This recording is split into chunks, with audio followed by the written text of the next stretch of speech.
Welcome to Finn vs. History, the show for people who like history but don't care what actually happened. I'm here with Horatio Gould. Hello. Today we're talking about the Cuban Missile Crisis. Yes. The Cucks War. Would you say so? Yeah. This is a war for people who don't want to actually get involved. No. They just like to pay for someone from the third world to do it. Yeah. So can you put this in context for our listeners at home? Yes, not everyone's you have to assume the clued people up historically as us. Yes, Yeah. the people listening are obviously complete thickos. Yeah. The Cuban Missile Crisis is the early 60s. Mm-hmm. So this is after World War II. Yeah. But before Lizzo started presenting on Newsround. Okay. Yeah. Yeah. So in that kind of gap, Yeah. before Lizzo really comes to prominence, Yeah. Lizzo was not reporting on the Cuban Missile Crisis. Yeah, and they wouldn't. If you Although said he did report on 9/11, which is quite funny. did he? Well, Newsround had to do something about 9/11. So is Newsrounds for kids? Was Yes. it? So Yeah. what was it? And then open wide. yeah. A bunch of kids tried to eat their dinner. So yeah, if you spoke to Kennedy or the average American, they wouldn't have a clue who Lizzo was, would they? No. Yeah, they have no idea. They wouldn't even know what Newsround is. Well, I think British Newsround is sort of the equivalent intellectual level of a lot of American adult news channels. Sure. Yeah. But anyway, there are three major characters in this story. Yeah.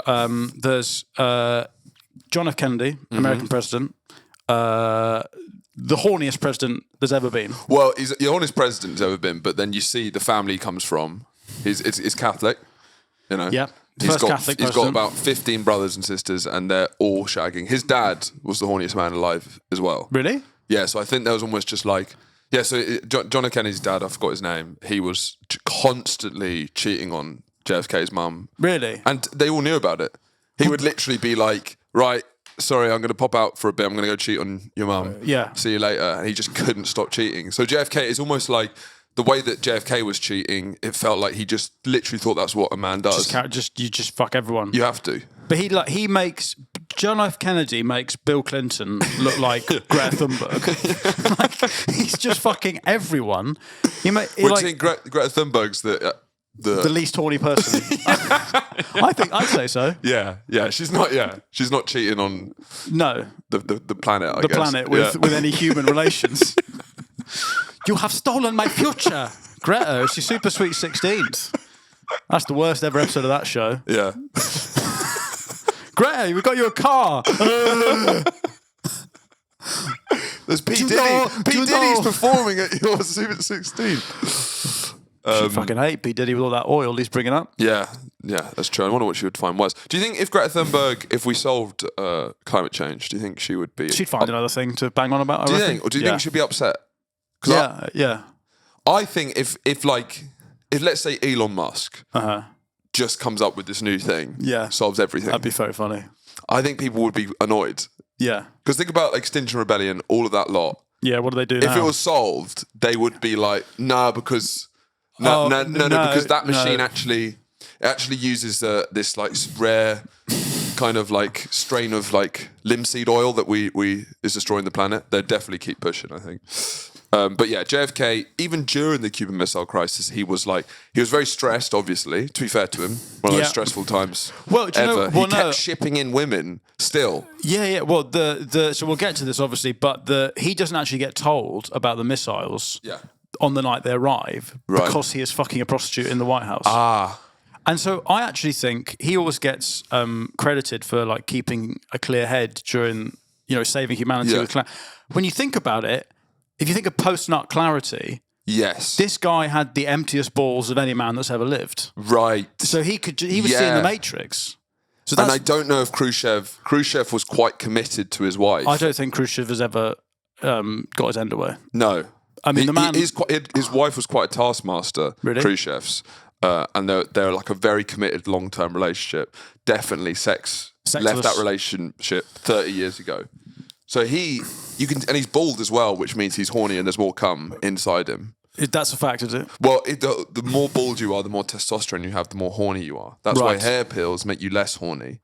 Because the more hair you have, the less horny you are. Well, JFK didn't have any cum inside him because he couldn't possibly produce enough to keep up with demand from all the women he was fucking. Yeah, exactly. Khrushchev is the opposite. Yeah. And actually, JFK stands out in the story because he's the one person in the Cold War who's not fuck ugly.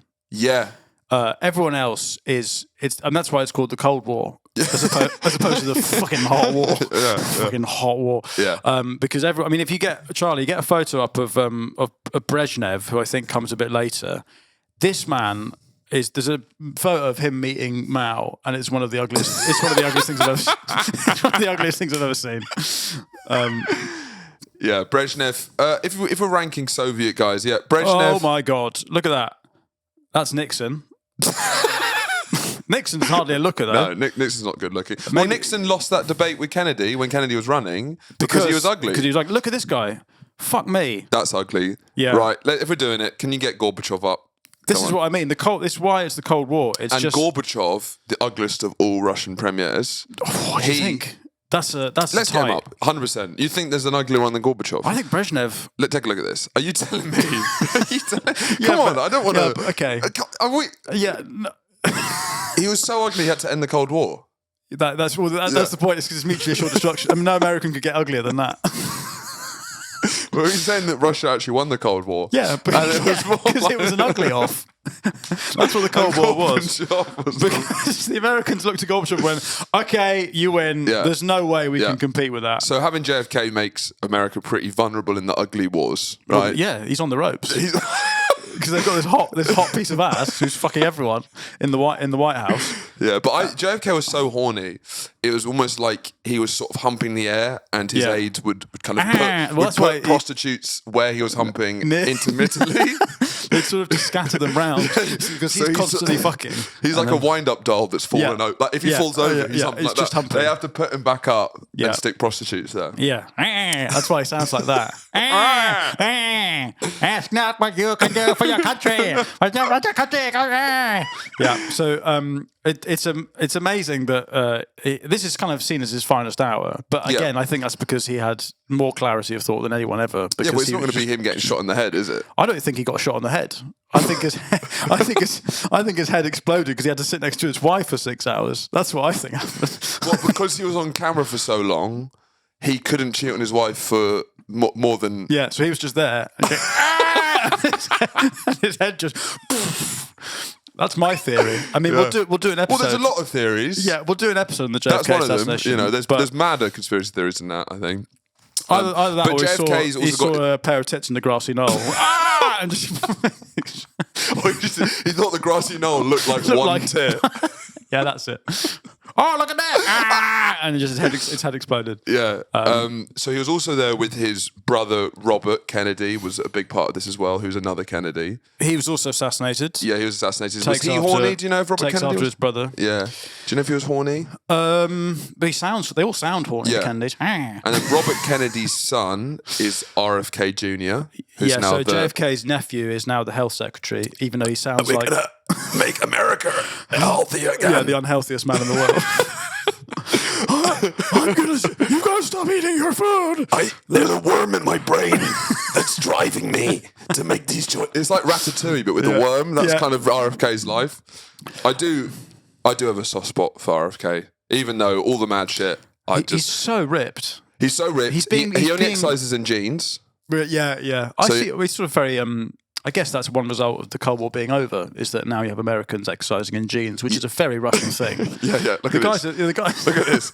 Look at that. But it works. You can't deny it, right? No, yeah. And what I like about RFK is he's a new type of guy. I don't think there's ever been a guy like this. Like this is not a type of guy. What do you mean, There's not a type of guy who's like a ripped guy with that voice, whose brain's been driven by a worm, who keeps pet ravens, who like eats roadkill. Like we've never seen this type of guy before. Well, Bobby Kennedy, so his dad, he had basically a zoo on his house. Yeah. He kept like every animal possible. Yeah. He was like fucking Pablo Escobar, essentially. So that's probably where he got it from, the old Raven thing. Well, yeah, this is what happens when every single member of your family gets assassinated. Yeah, you either get killed or you end up like this. You live long enough to become fucking mental. They've killed my entire family. But JFK, so JFK is elected in 1961, I want to say. Yeah, I think that's right. That is right. That sounds right. And it'd been Eisenhower for 10 years. Who's, again, fuck ugly. Fuck ugly. So good start for America. Yeah, so the Cold War starts strong for America. Yeah. Eisenhower, get a photo of Eisenhower up. Look at him. Bug. Absolutely. It feels like, maybe this is me thinking, I think I wouldn't mind being president in the 50s of America. That feels like you can do on autopilot, that's right? That's the best time it's ever been. It's after World War II. If you're white. And a man. And a man. Yeah. Yeah, which we are. Yeah. Which goes without saying. But yeah, if I was sort of like those electric self-driving cars being president in the 50s, being a white guy in the 50s, it's basically a self-driving car. Yeah, you can be on the motorway asleep. You could just have a blanket. Yeah. If I wouldn't mind doing that. I think I could do a pretty good job just doing that. Yeah. Hey guys, just keep doing what you're doing. Brilliant. Well, it was Korea, I guess, wasn't it? Yeah. They sent some men to Korea. Oh yeah, that was pretty. Nah. You know, at home, we weren't involved in that. Or maybe we were. No, we were involved in that one. I think we were, but I don't know. Yeah. But anyway, but autistic dads never talk about it, so it feels like we weren't that involved in it. Well, yeah, like if we were probably involved about it, then British guys would be boring you at Christmas with stories. But also, it's too far away. I mean, my dad has taken me to Omaha Beach. Me and my sister, when I was 12, she was 9. He gave us a backpack full of rocks, and he timed us running up the beach. And I must stress that no one in my family was involved in D-Day landings. Yeah. He just wanted to see what it was like. Were you going to do a stoning at the end? I think so. Yeah, I think if I beat my sister, I got to stone her, I think. My dad's a very conservative Muslim man, I should stress. But he's also fascinated by World War II. Anyway, so Kennedy comes into office in 61, and he's hot, he's fit. He's a rich boy. And this guy fucks. Yeah. That's what the F stands for. John fucks Kennedy. And he's very rich. Well, he's in like a political dynasty where they live in this sort of compound of kind of rich Catholic horny people, right? Yeah. He's got 12 you could just say Catholics. Yeah, exactly. Yeah. Makes sense. And he replaces Eisenhower, but he inherits this problem with... Yeah, I do feel sorry for him a bit here, because it is Eisenhower's mess, right? Well, Eisenhower's gone like, we're going to fucking invade Cuba. Yeah. Which we should pause and talk about Cuba. Yeah. Cuba. Who's this? Is that Trump? Yeah, I think he said Cuba once. Yeah. China and Cuba. I don't really know much about it. What, the Cuban Revolution? The country. That's never stopped me making an opinion on it. But I know that it's got like 2 things in the supermarket and a good healthcare system. A good healthcare system? Yeah. Does it actually? Yeah, so it's got, for like the third world, is the best healthcare. But you can only buy bread and it's sort of the trade-off with the communism stuff. Yeah, I see. Yeah. So you get no choices in the supermarket, but you can see a GP, right? Like that day. Yeah. But there's one type of car. Yeah. Yeah. So that's kind of like trade-off. Yeah. And but Cuba's not like that before. No, it's very unequal. But one of the richest in Latin America for some reason, I think. And then there's a revolution in the late 50s. Yeah. Where Fidel, hey man, cabron, este. Is that what Cubans sound like? Yeah, I guess so. Hey man, I'm Fidel Castro, man. Sort of getting a bit De Niro there. Hey man. Yeah. I'm gonna take over Cuba. Yeah. Smokes big fags. Yeah. Loves busting fags. Yeah. Only wears green. Yeah. Neck beard. Yeah. He's pretty horny as well. He's got a harem of women. He would stay in the Hilton Havana, I think, or like Oh yeah. And that's where his harem of women would be. And with the many plots on his life, they would try and go through the endless women he fucked. Look at this. I mean, come on. So this is it. It's a real horny off, and he's giving JFK a run for his money. So Kennedy's like, we've got to take this guy out because he's fucking more women than me. Yeah. I can't have that. Yeah. But no, Cuba's socialists. Yeah, becomes socialist because of a revolution, which apparently Che Guevara helped with. What are your views on Che Guevara? I don't really. I mean, I don't like people. I don't like people who wear the T-shirt. What's funny is my dad used to have the T-shirt. Really? So my dad, like, biggest capitalist ever, right? Just like the T-shirt as well. Yeah. Which I think is kind of what Che Guevara's become. Which is quite funny. Yeah. It's the most capitalist thing, but he's basically he sells T-shirts. Yeah, it's like an I Love London T-shirt. He's having Che Guevara just because of the vibe. Yeah. But, you know.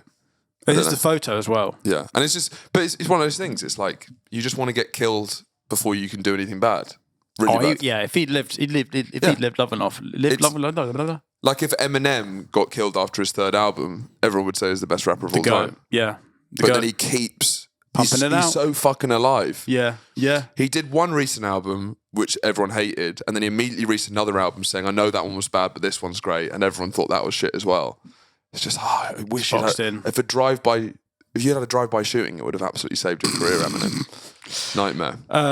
Anyway, so Kennedy inherits a plan from Eisenhower to invade Cuba. Yeah. Because they're like, we can't have these fucking hairy commies fucking women on our doorstep. Well, he gets told about this just before his inauguration. Okay, so like this is one of the best things about being president. Is you get in a room and they say, "This is, by the way, this is what's happening." Yeah. So he doesn't really have much choice in this, but he has to deal with it. Where in Cuba? He's trying to fuck the person telling him about the plan. No, you're not listening to me. John, please stop humping me for a my minute. leg. Can someone get a woman in here quickly? Is that Marilyn Monroe? Get in here now.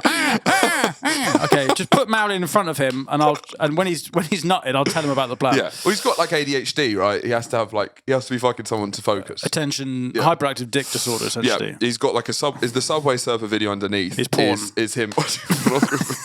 He can only focus on something important if there's porn happening beneath it. Yeah. And that's why all of his famous speeches, like, we must not go, don't ask what you should do for your country, ask what your country can do for you. No, the other way around. But during that speech, he was actually getting head underneath the podium. Do you know that?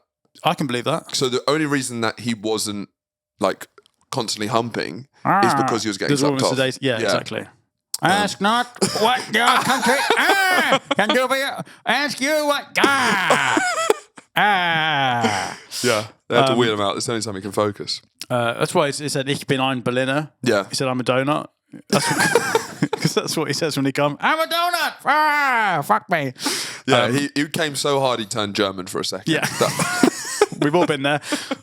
We're cross-eyed. When my wife goes, it's like the end of Downfall. My wife goes, "My God, quite a sight." In blood! It's that bit in the bunker. In the bunker with the meme. Yeah, this is my girlfriend coming. just slow fury. Yeah, it's the Lieb Gott, Klick, Himmels, raus. I love that bit because I love the bit where he's like, "Well, we can just do this, right?" Yeah. And they're like, "No, the Russians are outside." So that's when I get to third base. She asks everyone else to leave the room, which is fair enough. No, not everyone. There's still three. Oh, there's still three guys left. Yeah, just leave the guys. Just leave the three guys in the wardrobe. Yeah, so can everyone leave? Not you. Not you. You need to watch this. Yeah. I think, to be honest, I'm glad. I think it was been too long without a Hitler impression. Yeah, even though it's. We should have a clock on the wall where we should how have many minutes we go before we do a Hitler impression. Anyway, so Kennedy is an absolute horn dog, and as such, spirit of the 60s. Yeah, this is the first time they've had a hot guy in power. He's 43, which is when at the time of the Cuban Missile Crisis. He's also, but 40 when he gets elected. Fucked. He's got his back is knackered. Yeah, which no one really knows about him, and he's got like jaundice or some shit. He's like yellow. He's got disease called Addison's, which my wife actually had for a bit, and then after is that she the gave most birth, internet joke? No, that's genuinely true. My real life wife. Have you seen the film, the new film with Demi Moore about the Substance? I've actually seen it. We but watched I know it the other premise. night, and at the end, what's the premise? The premise is that there's this new. It's kind of an Ozempic parable, I guess. Is that the premise is that there's this substance you can parable. There's this substance that you can. I don't remember that parable. So after the Good Samaritan, That's it. Yeah. The parable of Ozempic. Take this and you'll be thin. Yeah. But I guess it's LA people, they want to be they want to be young, and there's this thing you can take where it basically clones you to a better, younger version of yourself, and then you can only live as them for 7 days, and then you have to swap back to your old self while the new one recharges. Oh, so is it 7 days on, 7 days off? Yeah, but the young one basically starts to take time from the old one, which makes the old one age faster, right? And she takes more and more and more. and then she gets so fucked sort that of picture of Dorian Gray sort of thing. kind of, and then she gets so fucked that she injects the new one with the substance, which then multiplies you. And basically, it's like typing Google into Google. Yeah, exactly. And the monster at the end is so like there's a tit here with some teeth, and her face is on the back of her head. And she's like, ah! It's like that's the Finn versus the Internet Wife. Well, it's you if your wife did a crime. Yeah. And you had to explain her to someone like a police drawing. Yeah, it's that. He'd end up drawing that. And there's like a teeth there and the tit there. It's got like a mouth on it. Yeah, and a mouth on the arse. And she's like, ah! It's the closest representation I've seen to the fictional. But obviously she can't be depicted like the Prophet Muhammad. Like Muhammad, she can't be depicted because it'll make too many people angry. Yeah. If they see what she actually looks like. Anyway, my real life wife had a thing called Addison's, which is basically your endocrine system doesn't work. So if you fight or flight, nothing, you don't get any adrenaline.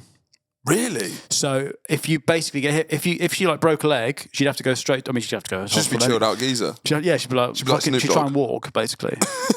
She's like, what's all the fuss about? It's like your legs. What do you mean? Your legs are off. Yeah. She's playing hacky sack with her broken leg. Which is actually why when JFK was shot, he was fine for the first 20 minutes. He's like, what do you mean? What's going on? Well, what are you crying about? No, so he was on some kind of. He's also it's the 60s, so they used to. She doesn't have adrenaline. Well, I don't really know, Charlie. Can you Google Addison's disease? Because that could be a superpower as well. Well, yeah, I guess maybe that's why he was so cool. Yeah. I mean, you think about it. They think of the factors. His balls are completely empty. Yep. All the time. Yeah. They fill up for a second and then he comes. Yeah. He's got Addison's, which means that he can't really. It's a rare disorder that occurs when the adrenal glands are damaged and can't produce the hormones cortisol, which is the stress hormone. So you can't get stressed? You can't get stressed. All right. So but it's also something that stimulates the immune response. So when you're ill, if you have this disease, you don't. Your immune system doesn't like start. I don't know. Right. Anyway, I don't care. Does your wife not get stressed because of it? She doesn't have it anymore. Right. Does she wish she had it again? I wish she had it again. My life would be considerably easier if she could not get stressed. Do you want to just take the kids again for 2? Yeah. I'm going to go away for the weekend. Yeah, fine. Absolutely fine.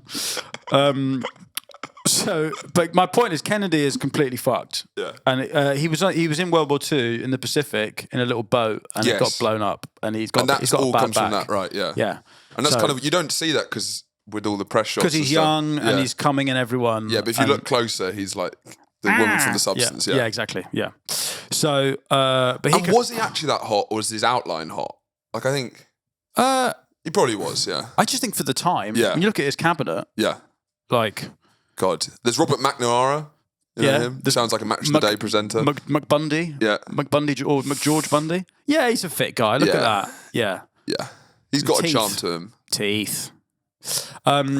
Anyway, so he's pretty fucked basically, but comes into office and Eisenhower has laid plans for invading Cuba because the commies are there, and it's right on America's doorstep. Obviously, yeah, it's the closest communist country to America, and they're obsessed with making sure that Latin America doesn't go.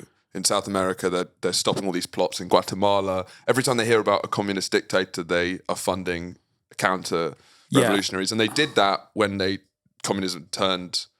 when Cuba turned to communism, they started funding all the anti-Castro... All these failed. Cuban guys that were like... They'd left when the commies arrived. Yeah. They're working in garages in Miami or whatever. Yeah. Hey, man, I'll go wash some wheels. I'll wash some wheels. Yeah. He is getting slightly more Chinese. Yeah. But... that is my Latino accent. But Cuba was getting slightly more Chinese. Well, it was influenced by Mao and China, wasn't it? Yeah. Not in the policy, just how they sounded. Yeah, exactly. Hey, man, what's going on over there? Yeah. So these guys that are basically working in garages, putting shiny rims on wheels, right? Like bouncing up. The lowriders. Hey, it's there, cabron. Those guys. Yeah. Suddenly, Eisenhower's got a plan with the CIA that's going to send those guys back to Cuba to start a war and overthrow. Yeah, and he sent like 15 of them, right? Or like he basically sent 15 guys. Hey, 15 mechanics with a few rifles. Yeah, and then they sent. They basically started.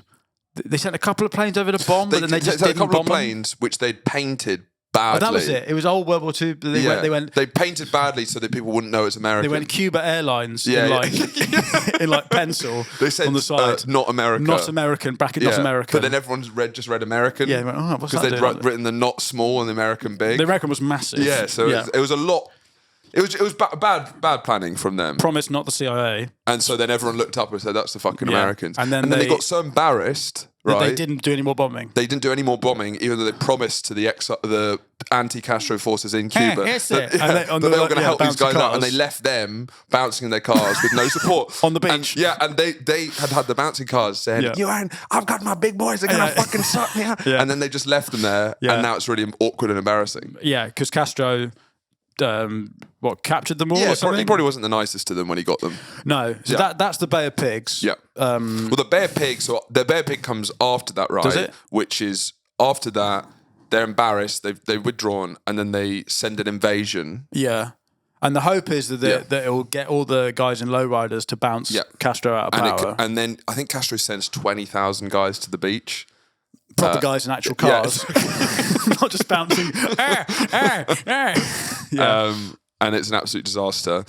Big humiliation for JFK out the gate. And it just sort of feels like the emphasis is shifting to the Soviets now. This has been a big win for communism. Because also, in the meantime, the Soviets have exploded the biggest fucking ever bomb. Yeah. And so I think with the build-up to this, people need to remember, when you think of nuclear war, you're always thinking of Hiroshima and Nagasaki. Yeah. But the bombs that they've made now are 50 times more? 50 times more than Hiroshima. Yeah. But what's funny about this is that they're basically, both these countries, they're exploding these bombs in like remote parts of them. And they're basically going, look at that. Yeah. Don't fucking start anything. Look at this. Well, is it like two neighbours working out and trying to get bigger than each other? Like, what is it? I just more like the idea of Britain doing that in the fucking in the Peak District. Look at that. Do you see that? Don't come over here.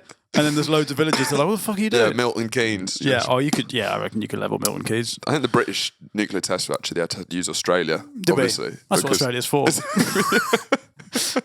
why the Great Barrier Reef's fucked. Yeah. But I don't know what we're just doing that. We still want to be involved, I guess. Oh, we've got bombs too. Yeah, exactly. Yeah. It's like no, we've got bombs. But so I was listening to a podcast and it said that it would take 9 of these hydrogen bombs to entirely flatten America, right? 9 of the big 9 big bombs. Big fuckers. That's all of America gone. Yeah. But then Russia, they just got crazy with it, and I think they were trying to look for victories over America wherever they could. So they was just building more and more. But so Russia made 10,000 of these bombs. Yeah. Which is that just because they can? Because you can? Is it because it's scary to have more? Because you actually don't need that many nuclear bombs. You need 9. Yeah. Well, maybe you need 18. Yeah, because if you want to do the rest of the world. Well, you just need a backup for. Yeah. Spares. You need a hard drive and then you need like a backup hard drive. Well, when you're getting like IKEA furniture, they sometimes give you spare screws. Yeah. You need a couple of those. You need 2. Yeah. But 10,000 seems over the top. Seems aggressive. But anyway, so they basically fuck it a few times and then they start thinking we won't invade, but we'll kill Castro. And this is why this era is maybe my favourite in history, is because the early 60s are when foreign policy is in real life is as close to James Bond as it ever is. But it's almost like it's Roger Moore James Bond. Oh yeah, it's farcical.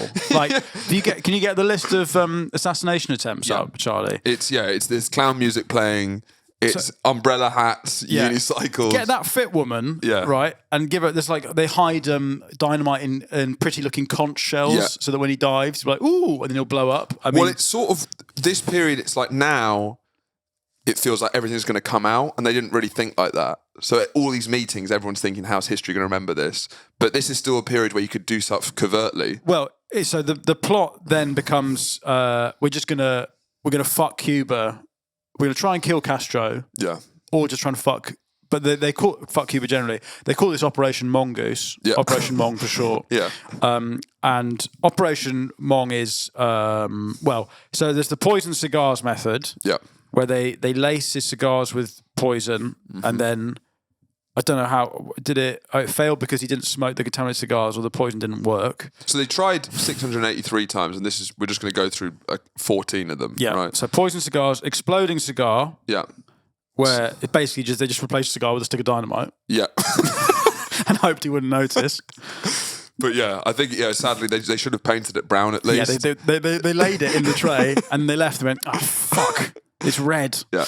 The poison diving suit, that's a good one. In 1961, the CIA devised a plan to poison Castro by lacing his diving suit with a toxic substance, like a fungus. Yeah, right? yeah. The idea was Castro would wear the suit while swimming in the ocean and the poison would be absorbed through his skin. The plan was abandoned as Castro never wore the suit, either due to the timing of his dives or other logistical issues, i.e. he doesn't go diving. Yep. So then they also made like a poisoned cycling lycra, They'd also made like... Maybe he'll get into cycling. He's a 40-year-old guy. Maybe the chalk that you use when you're rock climbing, they had that, but asbestos. We're running out of hobbies here. Maybe he's going to get into chess. Let's make an exploding queen. He fucks women. That's women. That's his only hobby, right? It's the 60s. You don't have hobbies. You cheat on your wife. That's all you can do. Then they went poisoned milkshake. This guy drink milk? Looks like he drinks milk. Intolerant. Yeah. We can read through it. So according to some... It's funny how every outcome is the plan was never carried out successfully as Castro apparently never consumed a milkshake. But this is like, this is back in this is back in the time where politics would be a group of white guys who all went to similar schools. So they all are all thinking the same way. Yesterday. So everyone's just got like the same idea. No one's bringing new. Also, everyone's on speed. Yeah, and they're calling it vitamins. Yeah, that's the other thing to mention is that at this time, the fashionable thing to do was get injected with speed if you had a cold. Yeah. So I'm feeling a bit under the weather. Yeah, I know what will sort you out. Well, it's like Joe Rogan or Chris Williamson on their podcast. They would be advertising. Yeah, the supplements. Methamphetamines. Makes you stronger. Yeah, right. Make your brain work. Yeah. They also were like, let's poison him slowly so he slurs his words and is less impressive.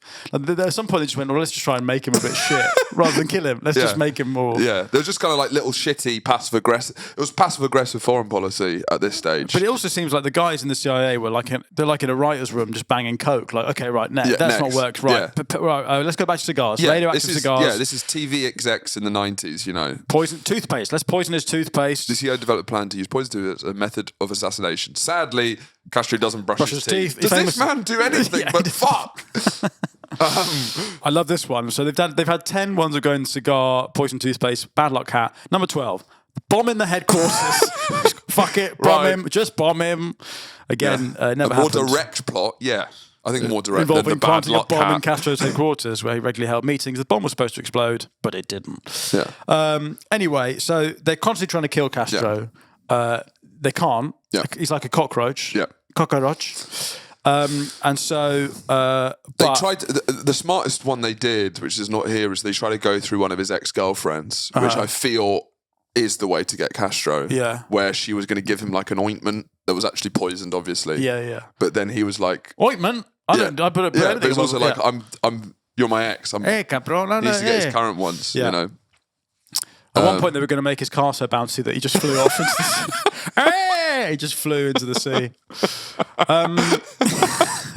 Anyway, so we haven't talked about the Russians yet, though, should we? We've got to talk about Khrushchev, who's my favourite in the story in many ways. Khrushchev, Can we go up on his bio, please? Little squat man. He looks like the ghost of a hemorrhoid. Yep. Big, like if you see him speaking at the UN, he's like, oh, is he? Yeah. He's all punches. I have a soft spot for Khrushchev as far as Soviet premiers go. I don't know what it is.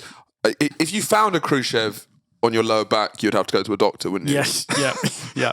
Like, that's not what you want to see as a man when you're heading into your 30s. No. If you find Khrushchev you don't want to down look down and see that. I mean, if you find a Gorbachev down there, then it's probably too late. Your turn's terminal. You look down, you see Gorbachev's head. To be fair, you probably could go through all the Soviet premiers post-Stalin. Yeah, and all of them are as different stages of medical issues of testicular cancer. Khrushchev, this round hairy ball, but then you get in Brezhnev, there's like weird hair on it. Yeah, then you get into Gorbachev, where there's clear like growths on it. And you get Boris Yeltsin, where it's just so puffed up. So Khrushchev's kind of the opposite of Kennedy in many ways, right? Can we go on Khrushchev's bio, right? So he was raised in a poor peasant family, worked in factories and coal mines as a young man, joined the Communist Party in 1918 after the Russian Revolution. He was basically like the ultimate politician. In this, like if you've seen Death of Stalin, he was played by Steve Buscemi, and everyone's got their special thing, but he was just like good at talking to people and making friends and telling jokes. Yeah. So Stalin kept him around because he was the funniest. I reckon he's slapping people a lot. Yeah, exactly. Yeah, He's just like, he knew exactly how to play it and he's survived so much because for like 20 years, all of his colleagues are constantly getting executed. Right, yeah. Like, this is Stalin. He survived all the whenever purges. someone kills someone, he's like, "Hey, that was funny." So it's amazingly tense time to be at the high command of Stalin because every other week, one of your colleagues is getting killed. Yeah. It's sort of like, it's kind of like a Squid Game type thing. It's kind of like Squid Game when being Stalin's high command. Actually, do you know what? It was more, in many ways, because what I like Khrushchev is to replace Stalin or even survive Stalin. It is sort of like Takeshi's Castle. Yeah, that's how they did Russian politics back then. Yeah, where you go into it and 90% of you are going to be killed. Yeah, or it's very unlikely you'll survive. Yes, but if you win, big prize. Yeah, right? You get the castle. Yeah, and then Khrushchev as well when he became he just did a massive speech saying, fuck that Stalin. Fuck Stalin because he's dead. Yeah, he's dead. Apparently, which they had in the death of Stalin, Khrushchev's wife, who I can't remember the name of, but it was quite a big part of his life. Google. Hopefully. quite a big wife. What does she look like? But he treated her the complete opposite way. I'm gonna guess bad. Let's have a look. Yeah. Oh, she looks very sweet. Yeah, she's sweet. Yeah. Sort of homely woman. Yeah. But they would make notes of the jokes that had landed and didn't land with Stalin.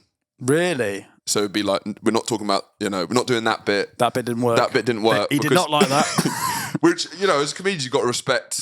You've got to play with what's in your arsenal. You've got to respect the craft. And I think there was a lot of humorless guys there, and he knew, at least I know how to structure a joke, Well, he walked a line, yeah, much like many of us do. I think when he probably did the Chinese accents, Stalin absolutely loved that. He loved that, because he hated Mao, Stalin. He fucking hated Mao. So Khrushchev was doing the eyes and the teeth, and Stalin's like, this guy, I like this guy. Yeah, but when he started slagging off Georgians, Stalin didn't like that at all. That's not funny. That's not funny. Don't you dare criticise cabbage water again. But so if you're, I don't know, in the Politburo's high command, right? Yeah. You're one of the guys in the ring. Yeah. In Stalinist communist Russia. Because you're not a very communist man, right? Me? But no. You're still an ambitious man. If you were in Soviet Russia, you would be playing the game a lot, I think. I think it's impossible to live in Soviet Russia and not play the game. Yeah, so you got to. So it's interesting with these people, it's not about if they're communist or capitalist. You wake up, you're in Soviet Russia, you wanna end up. I'd like some bread today. What do I have to do? I'd like some bread and to not be shot. Yeah. What do I do? Whatever you think of communism, if you set up there, you're still going to try and thrive. How are you? You're in the Politburo. What is going to be your tactic with Stalin? Are you going to be the japester? I am going to cross my fingers behind my back. Like, yeah, I'll do that, and then I'll wink at everyone. You'll do what? I'll do whatever he says. Okay. Yeah. Right. And then I'll wait till he walks a few steps away, and then I go, Not, because you got to cover your back, right? In case you got to play both sides. Terrifying. Yeah. So hard. It'd be very stressful. So boring as well. Yeah. Must be so boring, just constantly having to think about how you're being perceived like that. Yeah, because it's like the stakes are really high. Yeah. But it's still working in an office and wearing shit suits. Yeah. So it's kind of like, I don't know, it's just like working in recruitment. Yeah. But if you get it wrong, you get shot. Although I do think more Foxton's agents should live under the threat of being summarily executed. Yeah, it'd be good to have a Stalinist head of that. Yeah, I think so. Yeah, and a real power struggle. Well, just saying where they eat themselves. Well, I wouldn't mind having the top Foxton guy, but I want everyone else to die trying to find out who that is. Yeah, right, okay. Yeah. Takeshi's Castle. But Foxton's. Yeah. Right. So Khrushchev rose to power, complete opposite of JFK. What I like about Khrushchev as well, he's a bit of a mad cunt, he's a big gambler, right? Is he? He likes to, makes big gambles with foreign policy. He's really like, let's see what happens. Really? You know what I mean? No, he is. Because it's also, with this whole period, they've completely misjudged each other's systems, where the people around Khrushchev obviously are handpicked and people who think he's brilliant and agree with him, or at least pretend to. Yeah. And he has complete control over all decisions. JFK's just come in. There's press saying that he's a fucking little bitch. Yeah. There's a press that he's too young to do it. He's trying to balance political opinion. Everything he does, he has to think. Well, he's just surrounded by people who are fucking him. Yeah, he's all the time. That's what he's doing. Yeah. What? But every decision he has to make, he has to also think, I need to save the world, but also I want to get elected next term. Yeah. But Khrushchev's like, well, I've got this job for life. Yeah, but also if you slag me off in the press, you are going to get shot. Yeah, I see what you mean. Right, yeah. So it gives them both very different negotiating powers. And I think that's what Khrushchev misunderstood about JFK, was he was like, it's just two men playing a game of poker, right? Yeah. So we'll do a little bit here, a little bit there. But for JFK, he had to think about so much more. He has to go through so many more hoops. Because he's a fucking weak Democrat. Because he's a fucking weak. He's a guy with a bad back from fucking too much, right? Yeah. World War II, Pacific boat. I don't believe it for a second. So anyway, back to the story, right? So anyway, Khrushchev starts, or what? I don't know. Somehow they put missiles in Cuba. I'm probably skipping quite a lot. No, after the Bay of Pigs, because of the embarrassment, America stopped surveilling Cuba, right? Right. After they'd done that badly painted plane, the PR's too bad for them to send any more. Yeah. This is clearly a brief window opportunity. JFK or Eisenhower have also put missiles in Turkey. That's a big thing. Right? Yeah, they put them in Turkey, and then Turkey was like, yes, please, my friend, yes. You want missiles? Please, yes, come in. Please, my cousin also sells rugs. yeah. How many you want, my friend? Good price, please. Missiles, fine. I'll take missiles. So you want rug? You want salad? You want sauce? Yeah. They haggled a great deal in Turkey. They thought it was a great deal. Yeah, it but was. They realised they lost lots of money. The rugs weren't real. They also put missiles in Italy. Yeah. I think if you're going to put missiles in Italy and Turkey, you've immediately got a weak hand. Shall I tell you something? You want those missiles fired, they're not being fired. You tell them, you go fire, they go, yeah, in a minute, please. You wait, my friend, sit down. It's fine. That's what happens in both those countries. Yeah. Both those countries have lag. They have Mediterranean lag. Mediterranean lag. Is that a term you're going to coin potentially? That's I've just coined that now. Mediterranean lag. Mediterranean lag. You ask a Mediterranean person to do something, and there'll be a lag of an hour to half a day before it gets done. Is there a point? Is there an epicenter where the lag increases? Yes. What is the Greece. epicenter? Where nothing happens at all. Right. Greece is just. So like you push to Spain, there is lag, but it's not as much as Italy, not as much as Greece. Yeah, Mediterranean lag starts in Spain. Yeah. Portugal doesn't have it. Because it's windy, right? Then it gets Spain, and it starts to move. They have a nap in the day, all a bit tired. Because it's not Mediterranean. Italy, Portugal. Please, no, it's fine. Yeah, Portugal's Atlantic country. Yeah. So they lose the lag. They don't have no lag. Yeah. Spain, sleepy. Italy, it's not today. It's too. They're awake, but they're just fucking horny. But they're just sort of sat. They're fucking. They're eating. Yeah. You know, in Sicily, they fucking eat granita in the morning. What's granita? Ice cream. That's how you start your day.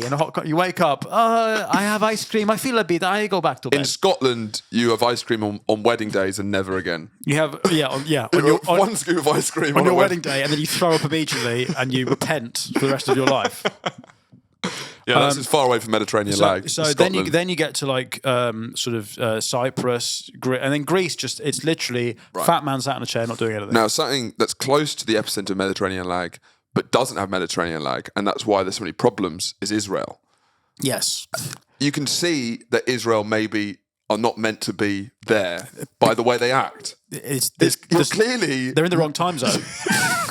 You're clearly in the wrong place, guys. And that's why there's so many fights going on. It's asymmetric warfare because Israel is doing things on time. Yeah. And everyone else is like, hey, please, wait 10 minutes. I'll just get out of bed. Yeah. But there's a natural order to things. Yeah. And Israel, by going against the Mediterranean lag, have fucked everything up. That's why that region is such a mess. Yes, no, I agree. Because it all works on their own schedule. Yeah. And then Israel have come in. And they've come in with Scottish energy. Yeah. So anyway, America has quite defunct Turkish missiles, but they're shit missiles, right? Okay. They are shit missiles, okay. I think they're old. Sure. Please, no, good missile. I promise. Yeah, no, very good price. Please, That's sit down. a rolled up rug. No. Please, my friend, it's fine. It works just like the normal missile. No. He's setting fire to it. Real leather. Please. Leather. Please, my friend, sit down. Watch. Set fire to the bottom of the rug. And they're like, where is the diplomats we sent out there? Well, sadly, the Turkish guys have got them speaking to their cousins, and then they've got them speaking to their other cousins. They're lost in like a web of market stalls. In a bazaar. They're in a souk somewhere. Being sold incense. Yeah. So Khrushchev thinks, well, they've got missiles pointed at us right on our border. We need to get them back. In this tiny little window, Khrushchev's like, let's roll the dice. Snake eyes. He's just like... it's like he just starts jacking it. Yeah. Well, he's not getting sex from his wife. No. But he just goes hoping for snake eyes. You know, he's just a real like... It's a mad. But also, there's no one's going to tell him any different, is it? Yeah, right. It's just him. He just goes... He's playing risk. Fuck it. He's not balancing other things. He's just like, let's put it in there. And masterfully, they do get missiles into Cuba. Yeah. And then when surveillance starts happening again, they just see photos of clearly missiles. Which, so do you know why? It's because Khrushchev, in Cuba, they were like, oh yeah, it's fine that you can, there's trees. Yeah. But Khrushchev's never seen a palm tree before. No, of course not. So doesn't realise... He's a Russian peasant. Yeah, so he doesn't realise there's no foliage at all on the palm tree. So that from the air, it's just like, well, that's just a missile there. He said the dense palm tree forests, which don't exist. Also, did you know that they got all the Russians who put missiles in Cuba were all wearing Hawaiian shirts? Really? Did you know that? It was it's the first time they've seen the sun? No, it's a disguise. They were like, right, don't wear your Russian uniforms, obviously, but just put on Hawaiian shirts. So it's Fat 50 sun cream. It's basically a bunch of like 50-year-old autistic men who go on game shows in this country.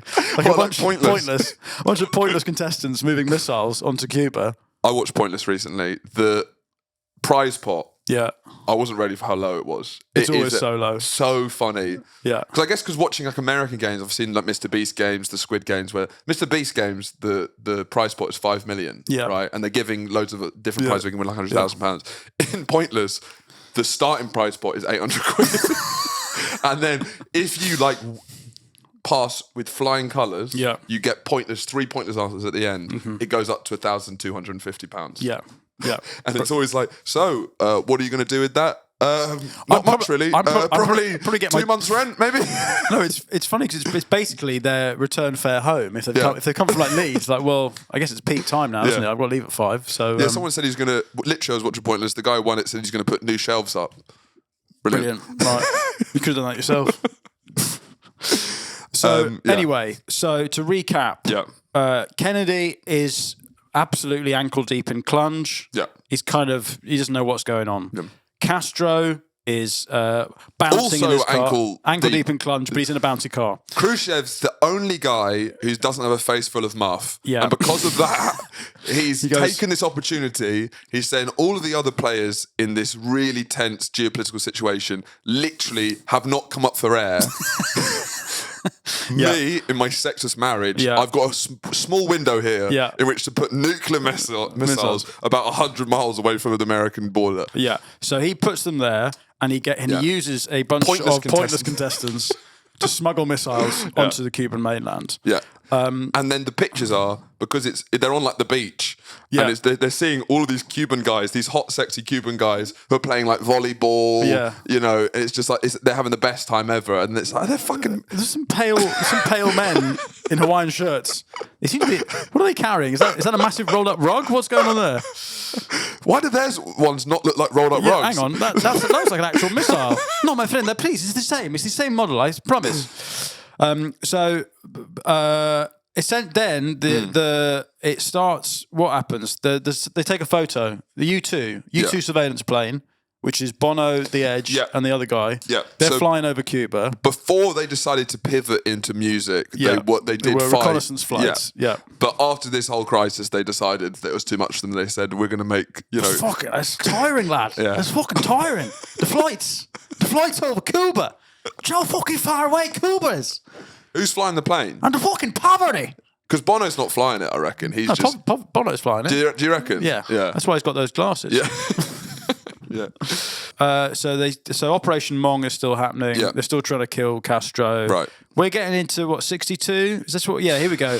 But there's a meeting, right? And this is the only time that JFK meets Khrushchev. And this is before any of this happened. And it's also, there's a lot of tension going on in the Berlin Wall, right? So that's where the wall is just about to come up, right? Yeah. It's everyone's leaving East Germany to go to West Germany because they got no bread, right?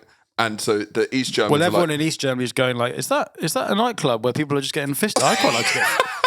Is that a nightclub where you can just go in and you just get fisted and then you can leave? I quite like to do that. Everyone's just kind of like, yeah, I guess it's nice listening to the 3 songs on repeat. In a village hall. Those guys seem to be listening to like techno, and they're having like sex parties, and it's fine. And quickly, the communists in East Germany realise this is unsustainable. If we lose all of our guys, if they all go to Bergheim, then we're going to lose everyone. So they're starting to build a wall, and it's like, this is a real.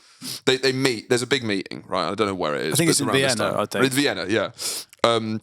And Kennedy's 43, smart guy, obviously, but Khrushchev's been around the block, right? Khrushchev has won Takeshi's castle to beat. Yeah. So he is like a real political navigator. And Khrushchev just completely. He's also physically, literally a bowling ball.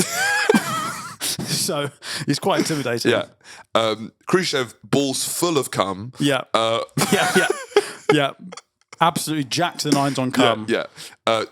Kennedy's woozy because he's got no cum in his balls. There's no like drive to it. Khrushchev, it's about to blast out his head. There's no adrenaline. There's no cum. It's just empty. But by all accounts, Khrushchev just completely bodies him. Right, the floor with him. Yeah, he just completely like big times him. Yeah. You know, and Kennedy just leaves completely. Like they even have like an ideological argument about capitalism versus communism, right? And Khrushchev completely bodies him. But then Khrushchev's like, right, I'm going to put the wall up because everyone's going to Bergheim. Yeah. So he puts the wall up to stop people going to Bergheim. Yeah. And then Kennedy comes back and he's like, right, I've been out, I'm weak. Yeah. Right. So then does he start flying over Cuba again, or?